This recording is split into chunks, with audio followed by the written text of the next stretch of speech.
नमस्कार, लोकप्रवाह न्यूज मध्ये आपलं स्वागत आहे। सामाजिक, राजकीय, शैक्षणिक व सांस्कृतिक अशा विविध अपडेट्ससाठी दिलेल्या बेल आयकॉनवर प्रेस करा, लाईक करा, शेअर करा, सबस्क्राइब करा। राष्ट्रीय समाज पक्षाने काही दिवसापूर्वी महाराष्ट्राच्या विधानसभेच्या 2024च्या निवडणुकीच्या पार्श्वभूमीवर 104 विधानसभा मतदारसंघाची यादी प्रसिद्ध केली होती।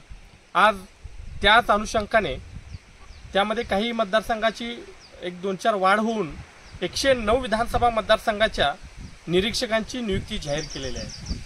आज ही नियुक्ती राष्ट्रीय समाज पक्षाचे राष्ट्रीय अध्यक्ष राष्ट्रनायक महादेवरावजी जानकर साहेब असतील, प्रदेशाचे अध्यक्ष काशीनाथ शेवते नाना असतील, महाराष्ट्राचे मुख्य महासचिव ज्ञानेश्वर सरगर असतील, या सगळ्यांच्या माध्यमातून आज महाराष्ट्रामध्ये 109 विधानसभा मतदारसंघाच्या निरीक्षकांच्या नियुक्त्या जाहीर करण्यात आलेल्या आहेत।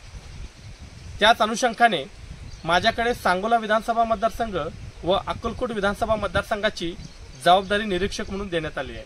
मी प्रथम पक्षाचे राष्ट्रीय अध्यक्ष आदरणीय जानकर साहेब असतील, प्रदेशाध्यक्ष असतील, महासचिव असतील यांचे आभार मानतो आणि त्याच आपल्या या माध्यमातून येणारी विधानसभा राष्ट्रीय समाज पक्ष स्वबळावरती लढण्याच्या भूमिकेतून ही बैठक आयोजित केलेली असून आज माझ्यावरती ज्या सांगोला विधानसभा मतदारसंघाची, अक्कलकोट विधानसभा मतदारसंघाची जबाबदारी देण्यात आलेली आहे, या दोन्ही मतदारसंघातून राष्ट्रीय समाज पक्ष अत्यंत चांगल्या ताकदीनं निवडणुकीला सामोरं जाणार आहे।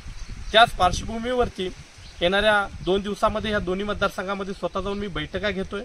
या बैठकीच्या नंतरनं त्या बैठकीच्या माध्यमातून येणाऱ्या 15 दिवसाच्या आत दोन्ही विधानसभा मतदारसंघामध्ये राष्ट्रनायक महादेवरावजी जानकर साहेबांची एक जाहीर सभा, मोठा मेळावा घेऊन कार्यकर्त्यांमध्ये एक चेतना निर्माण करण्याचं काम, कार्यकर्त्यांना एक प्रेरणा देण्याचं काम आम्ही या मतदारसंघामध्ये करणार आहे आणि निश्चित येणाऱ्या सांगोल्याचा आमदार आणि अक्कलकोटचा आमदार हा राष्ट्रीय समाज पक्षाचाच असेल आणि ही जबाबदारी जी पक्षाने माझ्यावरती दिलेली आहे नक्कीच ती सार्थ करून दाखवेल।